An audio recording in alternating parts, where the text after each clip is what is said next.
CNN Chile y Bio Bio, la radio, presentan Tomás Mochato en CNN Chile.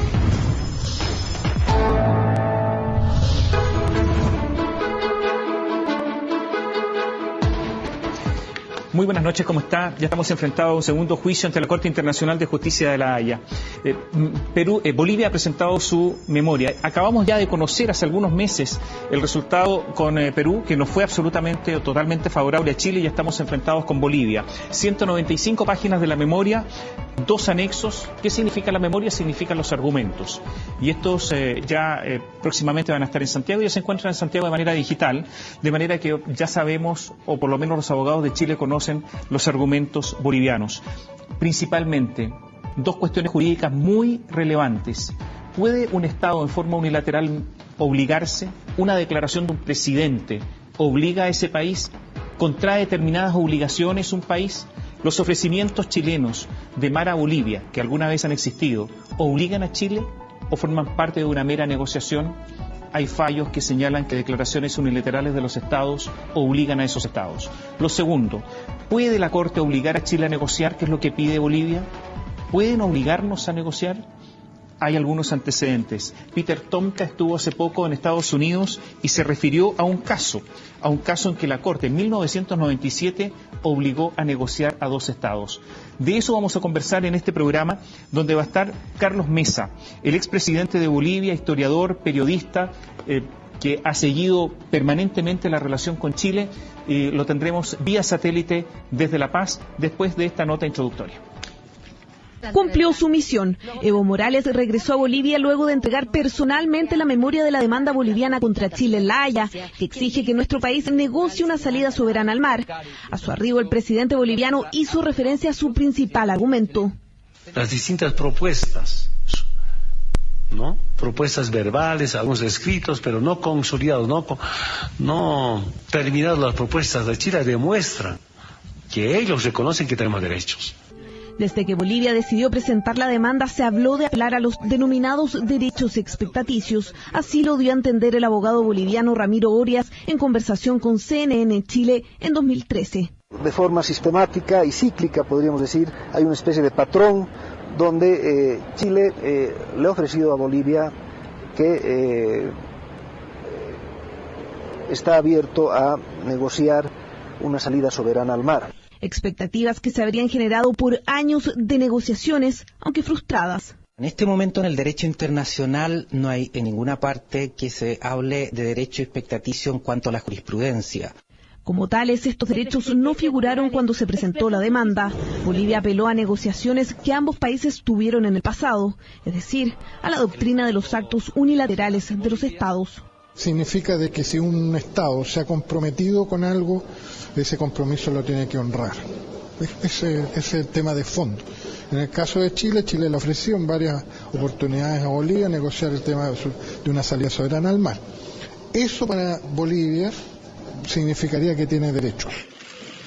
Una de las negociaciones a las que Bolivia hace referencia en la demanda es la de 1950. Fueron conversaciones, intercambio de memorándums, algunas conversaciones en las Naciones Unidas, tengo entendido, entre los embajadores, la posibilidad del corredor al norte de Arica, sin especificar todavía nada, a cambio de aportes bolivianos de aguas del Titicaca. Negociación que terminó en nada. El abrazo de charaña de 1975 entre los dictadores Augusto Pinochet y Hugo Banzer fue quizás el acercamiento más concreto. Chile hizo un ofrecimiento concreto con mapa, con todo, con coordenadas, con condiciones, con la principal canje territorial, que Bolivia le debía dar el mismo número de kilómetros cuadrados que Chile cedería a Bolivia al norte de Arica. A esto se suma la agenda de los 13 puntos que en 2006 acordaron la presidenta Michelle Bachelet y Evo Morales. Según señaló a CNN Chile en 2013, el ex canciller Armando Loaiza, hubo negociaciones que llegaron mucho más allá. Sé que han habido conversaciones, intercambios, tengo información, el gobierno boliviano algún día tendrá que hacer conocer que hubieron visitas técnicas en el terreno, en la costa chilena, lo que hoy es el departamento de Parinacota, Arica Parinacota,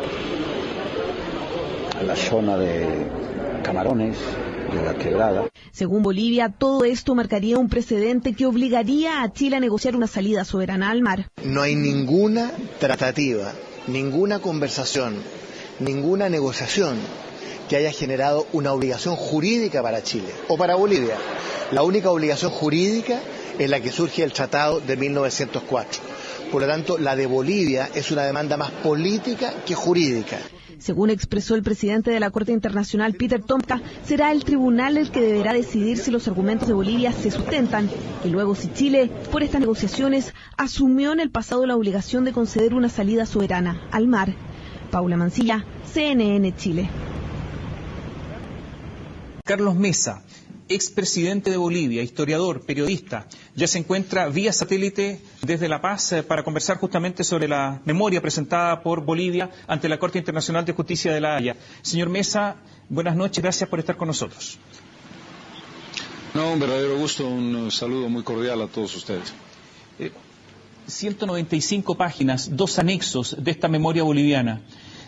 Usted conoce los argumentos y entiendo que conoce la memoria. ¿Qué nos puede decir acerca de los derechos que está argumentando Bolivia ante la Corte Internacional de Justicia de La Haya? ¿Cuáles son los principales fundamentos? Derechos expectaticios, la obligación unilateral del Estado de Chile, que Chile se obligó a dar mar a Bolivia. ¿Cuáles son los principales argumentos? El argumento fundamental está basado en la consideración jurídica de que el compromiso unilateral de un Estado para con otro Estado genera una obligación jurídica que debe ser cumplida. Y la argumentación de Bolivia se plantea a partir no solamente de la larga experiencia de negociaciones muy evidentes en esa dirección desde 1904 hasta hoy, sino particularmente el periodo entre 1950 y 75, y correspondencia tanto de presidente a presidente como de cancilleres a cancilleres, en los que Bolivia hace una solicitud, hace un pedido, hace una demanda y se establece la característica de parte de Chile de que hay correspondencia donde Chile se compromete formalmente a iniciar una negociación cuyo destino va a ser la otorgación de soberanía al Estado boliviano. Ahora, una negociación no necesariamente tiene que llegar a un buen resultado. Las negociaciones llegan a buenos o malos resultados. ¿Por qué Chile estaría obligado en una negociación a ceder costa territorial, con mar territorial a Bolivia? Porque el concepto de la negociación no es un concepto genérico, es decir, aquí de lo que se trata no es de solicitarle a la Corte Internacional que le diga a Chile que negocie con Bolivia, porque eso sería absolutamente un planteamiento de buena voluntad que no necesita de un juicio ni necesita de la Haya. De lo que se trata aquí es de establecer una negociación basada en un documento en el que Chile se compromete a otorgarle soberanía a Bolivia con características geográficas definidas. La correspondencia de Chile en la que se aviene a negociar con Bolivia en el pasado tiene características específicas y define un resultado final. Chile utiliza la palabra soberanía como fin del camino. Por lo tanto, es una combinación de dos factores. El factor de negociación sobre la base de un documento con especificidades concretas y con el objetivo inexcapable de que tiene que llegarse a una solución que es la soberanía para Bolivia. Este es el planteamiento de Bolivia. Usted entiende que para un tribunal internacional es muy difícil resolver, porque de ahora en adelante, si es que se otorga la demanda a Bolivia, cualquier negociación va a ser muy, muy difícil. Cualquier cosa que alguien ofrezca, pero después lo retira, como es una negociación cualquiera, va a ser muy complicada en el futuro. Es decir, prácticamente no se puede ofrecer nada, porque significaría que finalmente se tiene que llegar a eso. ¿Cuál es el límite? Usted está en lo correcto conceptualmente, pero aquí tenemos que plantear una pregunta no sobre lo que va a venir, sino sobre lo que ya ocurrió. Bolivia parte de la premisa de que hay una jurisprudencia en la Corte Internacional de Justicia en la que el criterio del compromiso unilateral de un Estado para con otro Estado genera obligación jurídica existe ya. El caso de las pruebas nucleares francesas es un ejemplo de ello. Es decir, aquí no estamos planteándonos cuán riesgoso sería que la Corte plantee una solución positiva para Bolivia, o más bien fallan una solución positiva para Bolivia, sino la existencia de una jurisprudencia preexistente que no se puede dejar de lado. Efectivamente hay un caso de las explosiones nucleares francesas en el atolón de Mururoa, pero son, y a lo mejor usted convendrá conmigo, que son experiencias o fallos muy determinados, muy exclusivos, es decir, no hay una gran jurisprudencia. ¿Usted podría citar otros fallos, otros antecedentes, otra jurisprudencia en que la Corte o algún tribunal internacional obliga a negociar o comprometa a un Estado en cuanto a una declaración unilateral? Esta no es una competencia de conocimientos jurídicos. Basta un ejemplo que ha sido un ejemplo claro, concreto y que la Corte ha fallado. Y en este caso debo decirle que no tengo en la memoria otros. Hay 4 o 5 fallos en esa dirección. Pero como le digo, basta con que se haya planteado un punto de partida de jurisprudencia para que podamos decir hay una base sólida que argumenta Bolivia con elementos preexistentes y que además es parte de una construcción hacia futuro. El hecho de que este tipo de planteamiento tenga en algún sentido cierta lógica de novedad no quiere decir que no tenga un fundamento sólido y que no tenga elementos preexistentes. ¿Usted cree que si es que Bolivia no obtiene una victoria, no es acogida su demanda en la Corte Internacional, no se cierran definitivamente las puertas con Chile? ¿Que este es el todo o nada, es un blanco o negro el que se está jugando en estos instantes? Permítame que le dé la respuesta en su lógica y luego le dé la respuesta en la mía. En su lógica es el todo o nada. En la lógica que nosotros tenemos es, hemos negociado desde 1910, después del Tratado de 1904, y no hemos obtenido ningún resultado. Y usted sabe perfectamente que Bolivia ha puesto la mejor buena fe, ha planteado las cosas de la manera más sensata, no ha pretendido la reivindicación de la totalidad del territorio perdido, ha planteado opciones alternativas y la respuesta sistemática ha sido no, no, no, no. En consecuencia, ¿cree usted que estaríamos peor si tuviéramos un nuevo no? ¿Usted cree que hemos cerrado esta posibilidad? Yo quiero decirle algo que me parece fundamental y que es clave para que la opinión pública chilena lo asuma como tal. Bolivia no va a cejar nunca, con este no, con el siguiente no o con los 200 nos que vengan en la reivindicación y en la demanda de lo que cree que es una causa justa. Dicho esto, nosotros consideramos que estamos buscando una solución pacífica por la vía de un juicio, porque nos hemos estrellado contra una pared sistemáticamente en muchísimas negociaciones que iniciamos de buena fe. O sea, ¿usted está de acuerdo con las declaraciones del presidente Evo Morales, que dijo que el mar para los bolivianos es irrenunciable? Bolivia no se va a quedar en paz hasta que no se pueda resolver este tema. Por lo tanto, normalmente lo que ocurre con una sentencia, con un fallo, es que finalmente ahí se termina una discusión, se termina un litigio. Bueno, ocurre que lo que ahora Bolivia sostiene es que el litigio no se va a terminar aunque no obtenga sentencia favorable de la Haya. ¿No considera que esta es una presión para los jueces del tribunal en el sentido de que fallen lo que fallen, el problema va a continuar? No, porque en el análisis que usted hace está partiendo de una premisa equivocada sobre la naturaleza de nuestro juicio. Este es el secreto de lo interesante del juicio boliviano. El juicio boliviano no ha ido al Tratado de 1904. El juicio boliviano no le está diciendo a la Haya, falle usted para decirle a Chile, entréguele a Bolivia este territorio o no. El juicio boliviano le está planteando a la Corte Internacional de Justicia, que sobre la base de una negociación y una promesa unilateral, la Corte falle planteando que Chile se siente a negociar para lograr una solución. Supóngase que por cualquier razón la Corte falla y dice no creo que se deba negociar. No está la Corte fallando sobre el fondo del tema. Es sobre el fondo del tema en que Bolivia no va a cambiar. Y este es un elemento que me parece fundamental para que usted entienda que Bolivia ha estudiado muy bien el aspecto que usted plantea, creo que equivocadamente, al todo o nada. Esto no es al todo o nada. La naturaleza del juicio deja muchas puertas abiertas porque no es un juicio sobre un litigio específico en el que la Corte Internacional tenga que fallar específicamente. Cito algunos documentos que invoca Bolivia. 1895, 1950, con el presidente Gabriel González Videla, el presidente chileno. 1975, el ofrecimiento chileno en el acuerdo de Charaña, el abrazo de Charaña entre Pinochet y Banzer. 2006, Bachelet con los famosos 13 puntos, punto 6, el mar para Bolivia.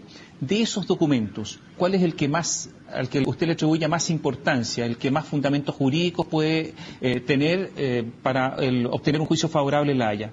¿Cuál es el documento que más le convence? En mi opinión hay dos documentos fundamentales, la correspondencia entre el presidente Pinochet y el presidente Banzer y la correspondencia entre el canciller Patricio Carvajal y el canciller boliviano. Ese es el nudo fundamental, no exclusivo. Usted ha hecho una referencia a varios temas que por supuesto tienen un valor histórico.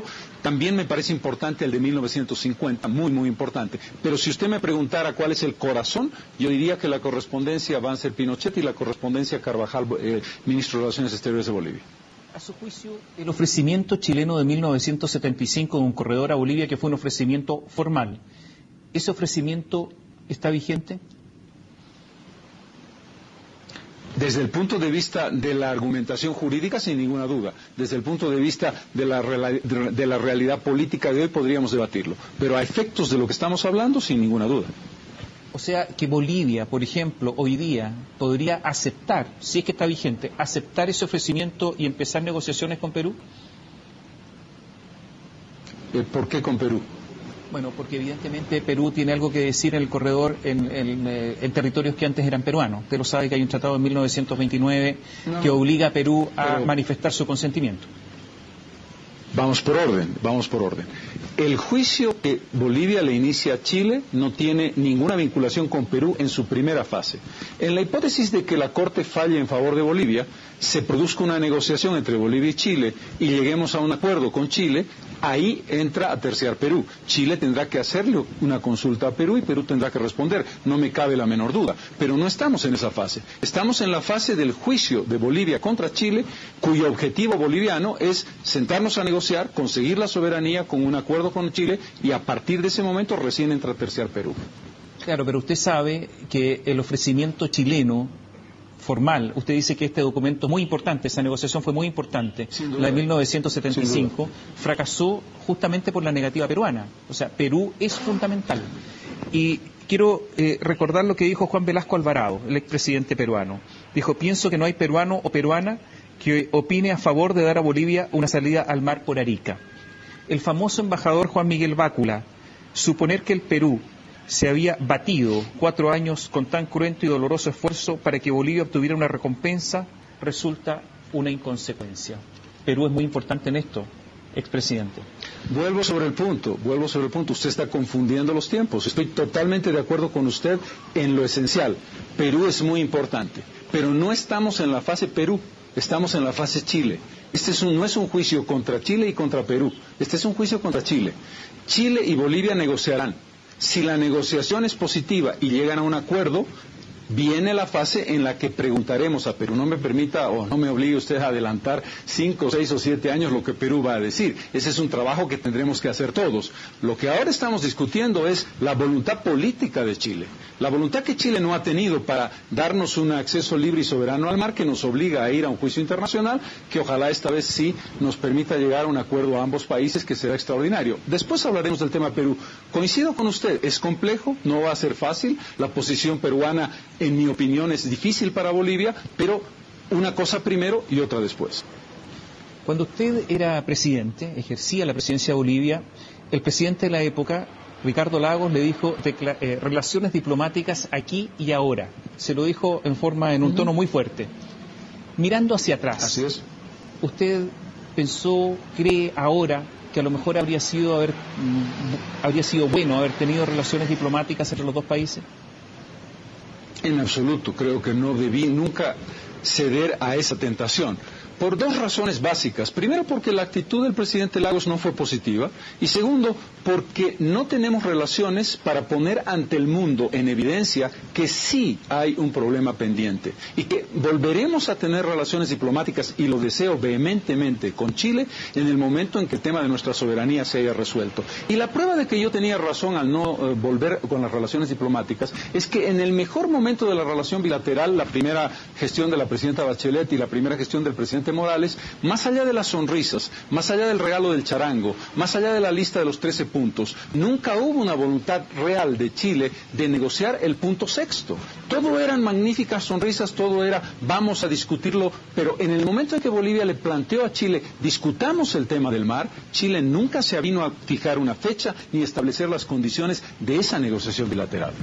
No hubo ningún intento durante el gobierno de Bachelet de establecer un enclave, no sé bajo qué condición jurídica, en un lugar distinto al norte de Arica, es decir, en un lugar en que no fuera necesario el consentimiento peruano.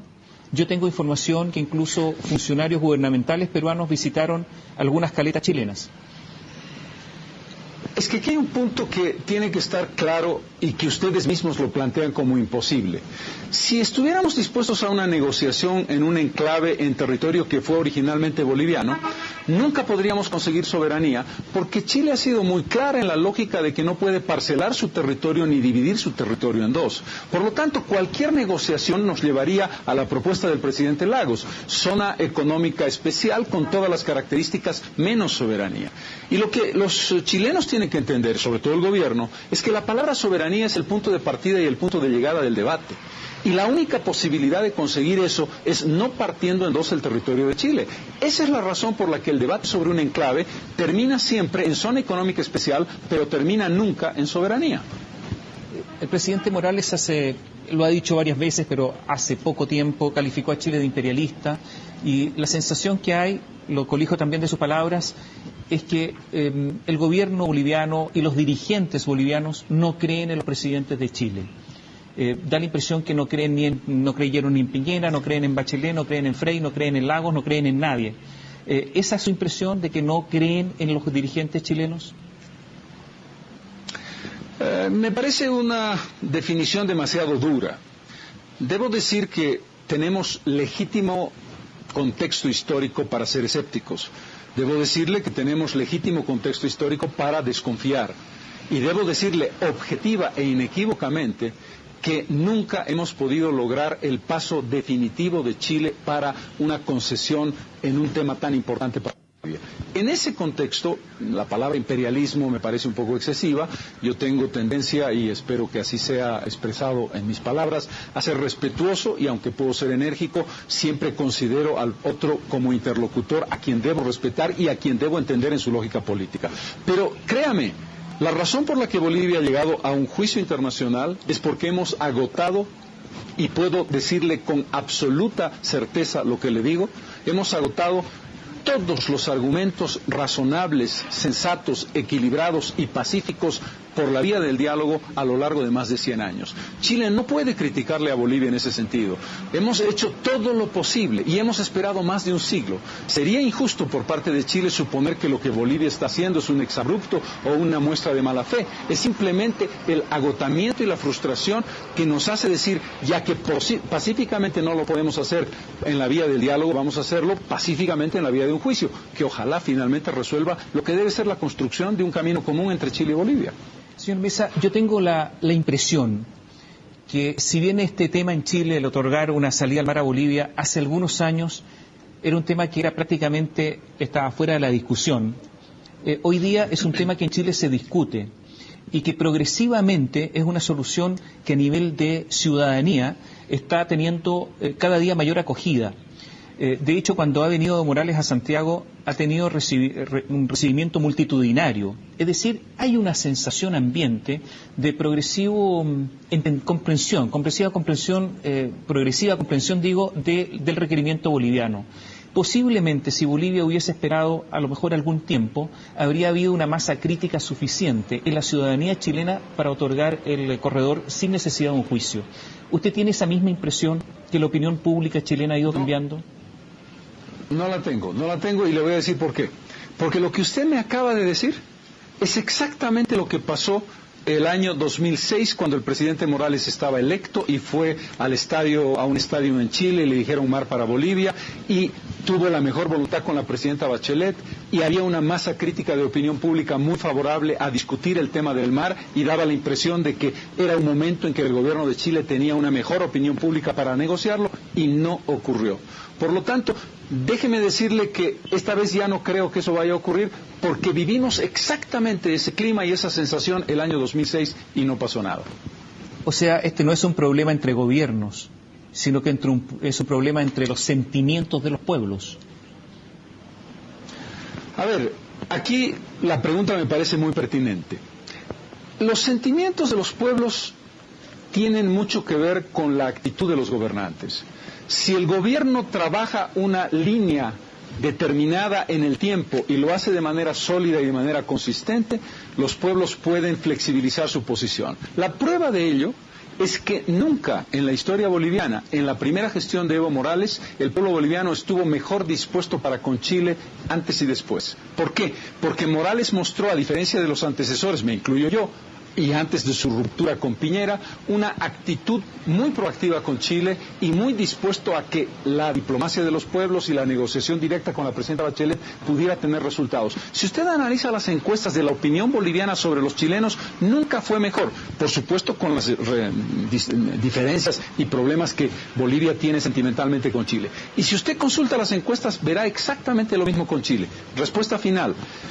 Es verdad que esto tiene que ver con el sentimiento íntimo de los pueblos, pero no es menos cierto que los gobiernos pueden trabajar de manera positiva si su voluntad política es hacerlo.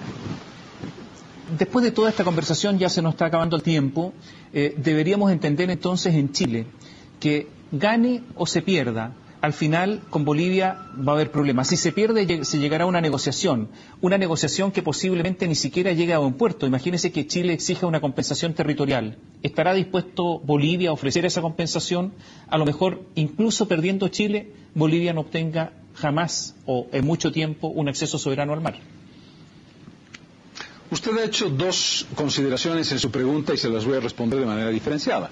La primera es: gane o pierda, siempre habrá problema.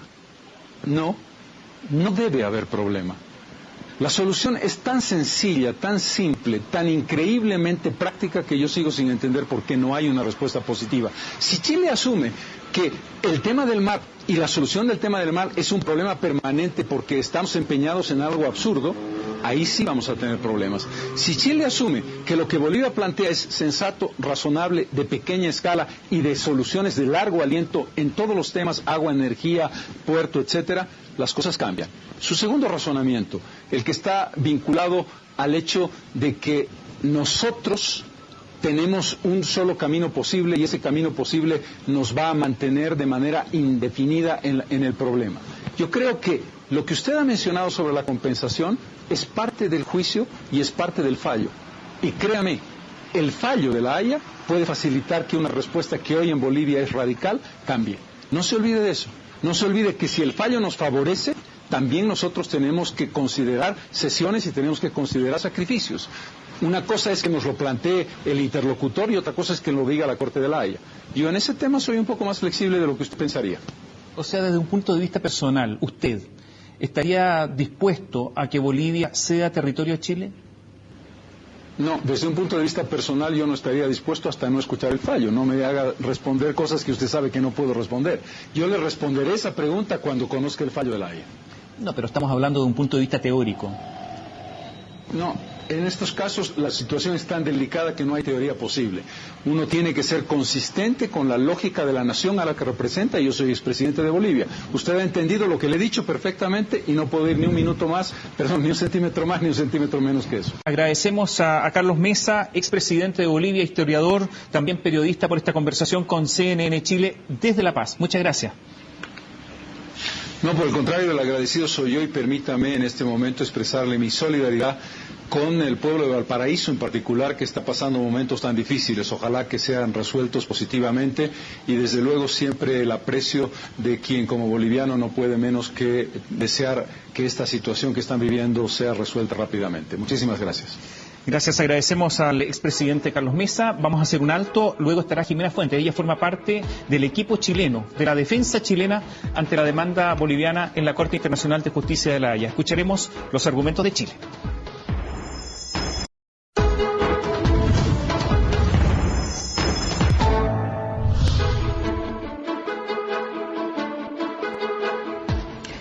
Y ahora vamos a escuchar los argumentos chilenos. De eso se trata, después de estar con el expresidente boliviano Carlos Mesa. ¿Con quién? Con Jimena Fuentes. Ella es abogada de la Universidad de Chile, experta en Derecho Internacional Público, vicepresidenta de la Sociedad Chilena de Derecho Internacional, doctora en Oxford, miembro del equipo chileno que nos va a defender ante la Corte Internacional de Justicia de La Haya. Nadie mejor que, después de escuchar a Carlos Mesa, estemos con Jimena Fuentes. Hola. Sí, no soy expresidente de la República, eso sí. Mesa sí.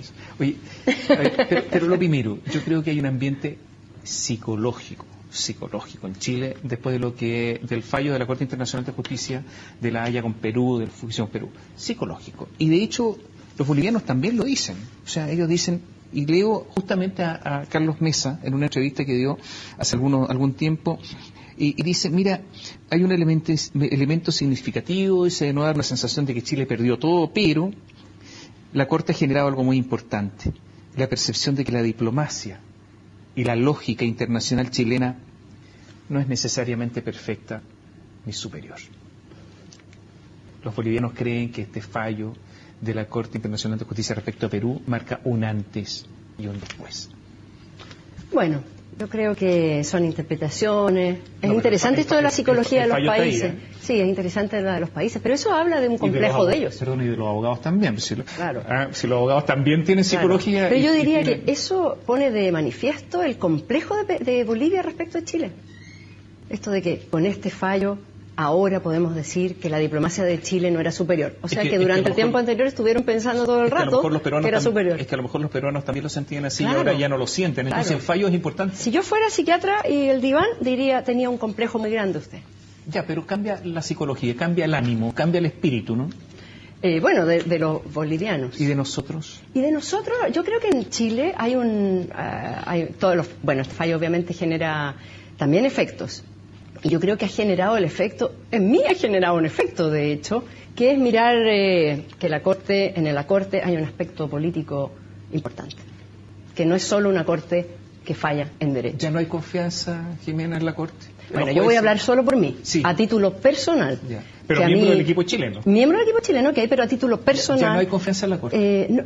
A título personal, yo soy un poco bastante crítica del fallo de la Corte. Yo creo que es un fallo que tiene contradicciones. Jimena, leo algunas declaraciones. No hay otro caso donde sea tan evidente un tratado. Lo dijo a propósito cuando se estaba discutiendo con Perú. No hay otro caso donde sea tan evidente un tratado. Y la Corte dijo que no había tratado. Por lo menos el 52 y 54 no eran tratados de límite. Los fallos salomónicos son un mito. No sé, esto de los archivos es una cosa terrible. De los casos de delimitación marítima, no hay ninguno como el nuestro, donde sea tan evidente y fuerte el tema de un acuerdo de limitación. No voy a seguir, con esto es suficiente, porque hay más cosas. Claro. ¿Hay que comerse todas estas palabras? Yo creo que sí. Sí, yo creo que sí, yo creo que el fallo... Total, ¿no? Yo creo que sí, que en el fondo era muy claro que había un tratado, y la Corte se convenció que había un tratado. Y le dio nombre de tácito, y rehusó emplear los diversos métodos que tiene para interpretar tratados y se fue a lo más literal. El artículo 4 de la Declaración de Santiago solo habla de las islas y de ahí no me muevo. Y todos los antecedentes que nosotros mostramos para indicativos de que esa disposición solamente se podía aplicar en la práctica. Un cartógrafo solamente puede hacer un mapa con ese artículo 4, estimando que el paralelo también divide las zonas marítimas generales de las partes. Eso la Corte no le dio ninguna importancia. Y dijo, no me muevo de mi argumento literal. Por eso yo creo que es un fallo malo. Usted enseña Derecho. ¿Cambió sus contenidos de clases de Derecho después del fallo de La Haya? No, porque yo siempre he sido muy realista y muy pragmática en todas mis clases. Entonces uno puede decir, estos son los tribunales. Los tribunales fallan, soy yo, ¿no? Los tribunales fallan en Derecho, pero hay algo que siempre se puede hacer. Un tribunal siempre puede llegar a una solución que le parece la que es mejor en equidad y luego revestirla de los argumentos jurídicos. Eso sucede aquí y en la Quebrada de la ¿Usted cree que es adecuado, Jimena, que la dirigencia chilena diga, estos jueces son políticos, son salomónicos, no fallan en derecho, cuando buena parte de ellos mismos van a tener que fallar este asunto en Bolivia? Entonces le estamos mandando unos mensajes para allá diciéndole, ustedes jueces puros no son? A ver. No es muy duro, no nos falta un poco de Al contrario. A ver, de picardía en el sentido de decir, oye, no es conveniente decirlo.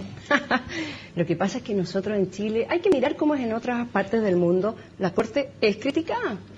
Y así como la Corte Suprema es criticada. Pasa es que nosotros no tenemos... ¿Es conveniente empezar a criticarlos ahora? No tenemos una cultura de crítica, obviamente respetuosa, yendo no a cuestiones ad hominem, sino que a cómo se justifica lógicamente un fallo. Ahora, yo creo que, ¿sabes qué? Los jueces de la Corte son más duros de lo que uno piensa. Ellos mismos son bien críticos. ¿Eh? ¿Duros? Duros en el sentido de sus comentarios jurídicos. Acabo de ir a un seminario en Washington donde había 4 o 5 jueces. Voy a hablar de eso. 5 jueces de la Corte y mira, recuerdo en uno de esos que Alain Pelé, este abogado de Perú, se levanta y le hace una crítica fuerte a la Corte, con 3 juezas adelante, y le dice: me parece a mí que el sistema de prueba que aplica la Corte es demasiado common law, es demasiado anglosajón, y no se aplica el sistema de apreciación de la prueba del sistema continental. Nos tienen realmente rezagados, lo cual puede ser una desventaja para algunos países.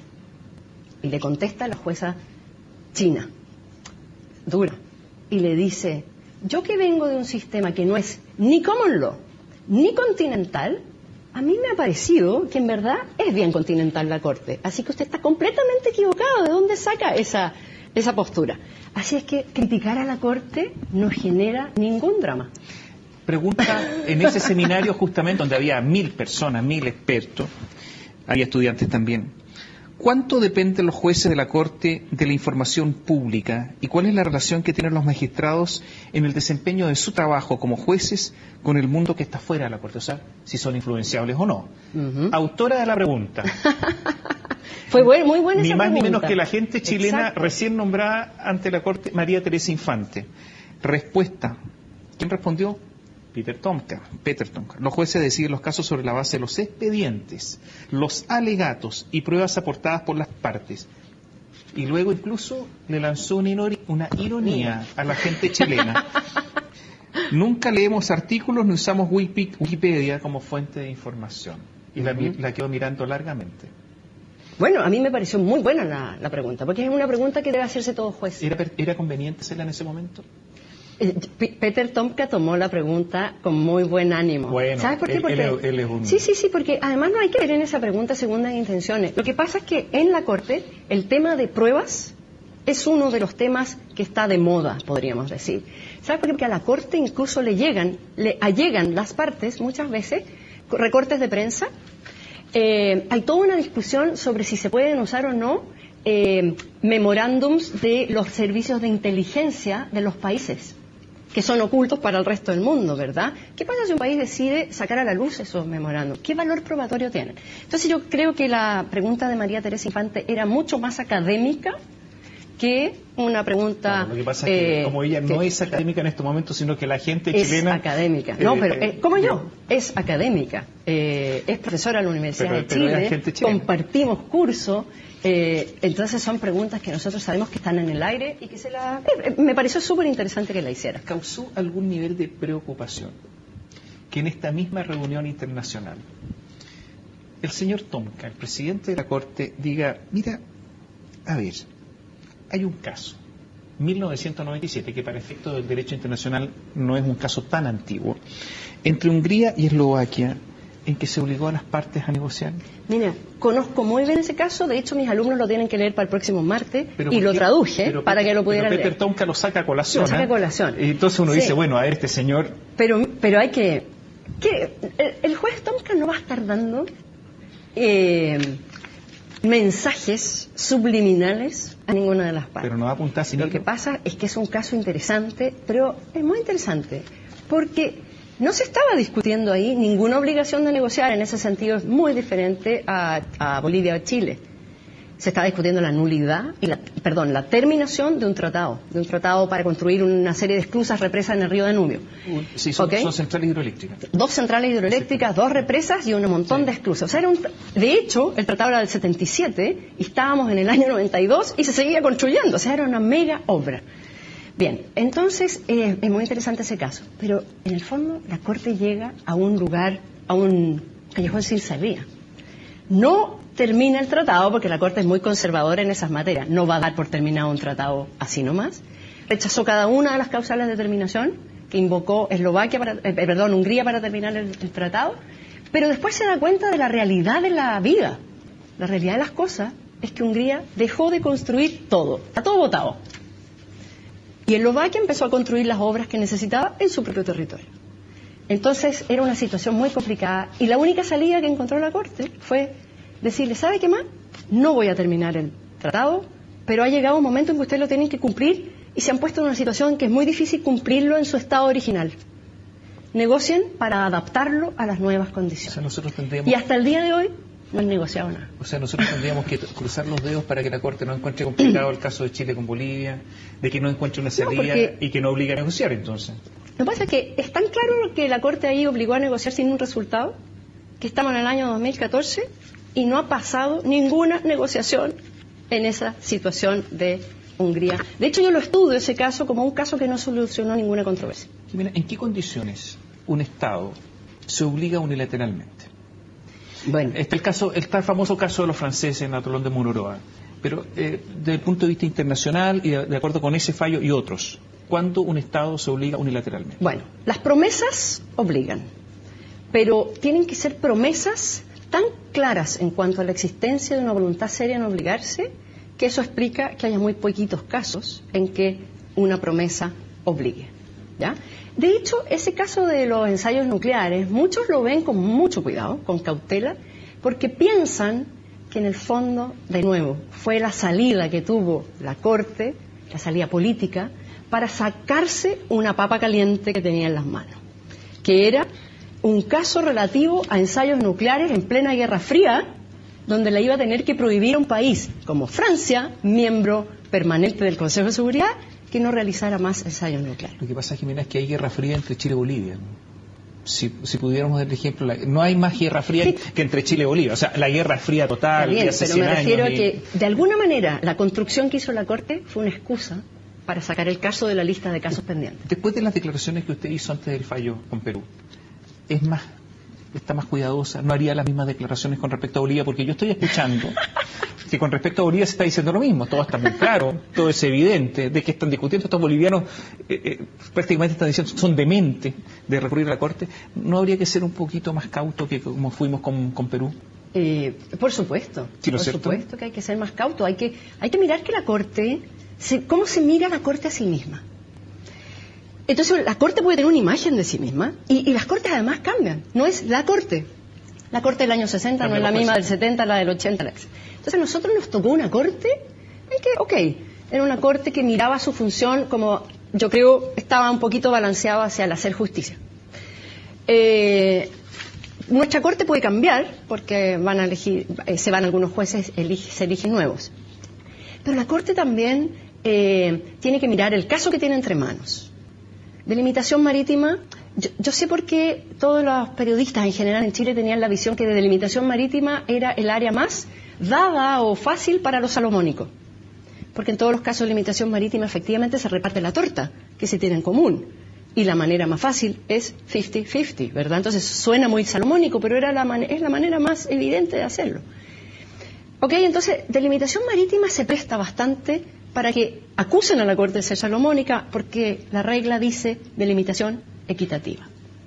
Pero aquí estamos en un caso de obligación de negociar, pero obligación de negociar, así visto como lo señala el señor Mesa, y como aparece en el application boliviano que es público, ¿verdad? Ese que presentó en abril de 2013, aparece como la obligación de negociar un tratado de cesión territorial. Y eso yo creo que la Corte va a ser cauta. Así como en el caso de Eslovaquia con Hungría, fue lo más conservadora que hay. Los tratados no se terminan porque una parte los quiere terminar. En este caso va a ser, los tratados no se crean porque una parte las quiera crear. Pero ahora yo la veo más cauta. Creo que... No, siempre fui cauta, ¿ya? Lo que pasa es que la pregunta que me hacían en esa época, ¿es la Corte salomónica? ¿Cómo iba a responder yo? ¿Es la Corte salomónica si el tema de delimitación marítima, la regla misma, exigía delimitación equitativa? Chile ofreció en varias oportunidades ceder territorio. En 1950, era además un asunto secretísimo. La revista Arcilla lo dio a conocer a propósito de los periodistas, y ahí se cayó todo. pero había una negociación secreta, había documentos, los puedo leer, los tengo acá, cartas, todo, y además un tono de obsequio total. Bueno, era la forma en que querían arreglar el tema. Esto hace 1950, o sea, hace 64 años. Después tuvo el caso de Charaña, gobiernos democráticos, gobiernos dictatoriales, había por parte de los bolivianos, dice, una continuidad de ofrecimientos. Bueno, ¿y por qué no? ¿Por qué no nos ceden ahora si nos ofrecieron este asunto? Bueno, porque... ¿Cuál es el cambio? ¿En qué han cambiado las cosas? Porque cuando yo quiero regalar algo, soy soberano para regalarlo hoy y no querer regalarlo mañana. ¿Qué está vigente? ¿Cuándo termina la vigencia de un ofrecimiento? A ver, una oferta, en todos esos casos puede haber habido una oferta, una negociación. Hubo oferta, no puede haber habido, hubo. A ver, pongámonos el caso, una negociación. No, pero perdón, hubo oferta, ¿no es cierto? Para que los telespectadores queden claros. Ok, hay una oferta. ¿Pero hubo ofertas? Sí, pero para que haya un contrato tiene que haber aceptación. Sí, pero hubo oferta, ¿no es cierto? En Charaña hubo oferta. Y en el año 50 también hubo oferta. Bueno, tengo que mirar mejor antes de decir que hubo oferta, pero Charaña puedo decir hubo oferta. Ok, pero una oferta, ¿cuánto me obliga una oferta si no es aceptada por la persona que tiene que aceptar esa oferta, que en este caso es Bolivia, o el sujeto que tiene que aceptar esta oferta? ¿Cuándo hay consentimiento? Cuando hay oferta hay aceptación. No lo hubo. Si yo hago una oferta y la retiro con mi propia voluntad, así porque yo quiero, dura un segundo, ¿qué es eso? Bueno, hay que ver, el derecho internacional es mucho menos reglado que el derecho doméstico. De hecho, estas cuestiones han surgido en el derecho doméstico, en materia de contratos de compraventa, por ejemplo. Una oferta escrita me obliga ¿hasta cuándo? Todo eso se lo pregunta el derecho civil. Así es. ¿Verdad? El derecho internacional es mucho menos regulado porque en general se va creando a través de la conducta de las partes. ¿Qué nos dice esa conducta? Que el hecho de que un país se siente a negociar y proponga ciertas bases de lo que podría ser un tratado, eso no obliga, sino cuando se convierte en tratado vigente y ratificado por las partes. Y eso no sucedió nunca. El consentimiento de voluntad existe cuando hay una oferta, una declaración de una parte y la aceptación de la otra. Claro. ¿Y si Bolivia dice, acepto ahora? No. Esas ofertas y esas negociaciones fracasaron. Sí, hay algo bien interesante en el derecho. Uno puede tratar de crear los artilugios que quiera, pero el derecho es el sentido común. Eso es lo que y por eso me gusta. El derecho es el sentido común, el derecho va con la vida. Nadie diría que porque yo puse un aviso de venta en mi casa en el año 50, sigue vigente, ¿verdad? Es como obvio. Entonces, miremos las cosas como obvias, como lo que son, en su sentido natural. Hubo una negociación, nadie lo puede desmentir, y fracasó, y nadie lo puede desmentir. ¿Qué puede ganar Chile con esto? Ya ganó Chile, fue desechada la demanda boliviana. ¿Qué gana Chile? Bueno, gana algo muy importante. A ver. Que no se le obligue a ceder un territorio. Ya, que además no está determinado. O sea, es como con Perú, sigue todo igual. A ver, si hoy día ¿qué es lo que podía obtener Chile con Perú? Porque no siguió todo igual. Es que eso es ganar también. Si lo que pasa es que uno mira la vida como que ganar es solamente acumular cosas que no tengo. Ganar también es la tranquilidad del tiempo presente. Hago la pregunta porque, según Carlos Mesa y según Evo Morales, para Bolivia, si es que pierden en La Haya, eso no es perder porque van a seguir igual reclamando un derecho a tener mar. O sea, normalmente, ¿qué pasa con los juicios, ¿no? Y con la sentencia? Que ahí termina todo. Pero ya Bolivia ha notificado a Chile, ya los jueces, y yo creo que para los jueces son muy importantes, que aquí no termina todo. Normalmente lo que pretende un juez es que las cosas terminen, ¿no? Con su sentencia. Bueno, ya fueron notificados que no va a terminar esto con su sentencia. Yo creo que los jueces tienen... Si es que no se acoge la demanda. Sí, los jueces tienen objetivos bastante más humildes. Es simplemente decidir la cuestión que se está ventilando frente al tribunal. Y los jueces saben que a veces sus sentencias... Claro, a veces sus sentencias logran solución y otras no. ¿Viste la película Argo? Bueno, en el caso de los rehenes en Teherán, hubo una demanda de Estados Unidos. ¿Ya? ¿Qué expectativa podía haber de que esa demanda iba a lograr la liberación de los rehenes? Ni una, ¿verdad? Junto con la demanda también Jimmy Carter mandó una misión para rescatarlo, porque sabía que no podía confiar enteramente en la Corte. La misión fracasó. ¿Quién solucionó el problema después? Después que Jimmy Carter perdió la elección. Reagan, a través de una negociación. Entonces, los jueces saben que no son la panacea para solucionar las controversias. Nos queda poco tiempo. Pregunta rápida. ¿Excepción preliminar o no? Bueno, eso es muy interesante. De hecho, yo me gustaría explicar un poco esto de la excepción preliminar, porque es raro para las personas que estamos acostumbradas a vivir en un sistema jurídico doméstico. En un sistema jurídico doméstico, a mí me demanda cualquier persona en un tribunal y lamentablemente el juicio va a tener que seguir todas las etapas hasta la sentencia. ¿Ya? Aun cuando... No, pero se pueden poner excepciones previas. También, formales. Sí, claro. La demanda está mal fundada, está mal escrita, no viene firmada, no tiene peticiones concretas. Pero si la cosa tiene peticiones concretas y no tiene ni un fundamento jurídico, es así, out of the blue, y alguien te dice, ¿sabes qué? Tienes una deuda conmigo de $1 millón que no me la has pagado. Y tú dices, señor, yo no lo conozco. Ese caso va a continuar hasta sentencia. En cambio, en el derecho internacional existe esta etapa de las excepciones preliminares. ¿Por qué existe? Existe porque el consentimiento a la jurisdicción de la Corte no es original, no es originario. Tiene que haber un instrumento donde se entregue ese consentimiento y se le pueden haber puesto condiciones, etcétera, restricciones temporales. Por eso las partes pueden decir, ¿sabe que este caso no entra dentro de mi consentimiento? No está dentro del ámbito temporal que yo había previsto, incompetente la Corte, etcétera. Claro, o hay una razón de inadmisibilidad, porque hay veces que hay requisitos previos que cumplir. ¿Ya? Por ejemplo, en un caso de protección diplomática hay que primero agotar los recursos internos. Si no has ido a los tribunales internos antes, no puedes presentar la demanda. Entonces son cuestiones formales, podríamos decir. En este caso, hay 90 días. Entonces, en este caso, nosotros lo que tenemos que hacer es mirar si existen buenos argumentos basados en lo que dice la memoria para poder construir una excepción de jurisdicción. Eso es una cuestión.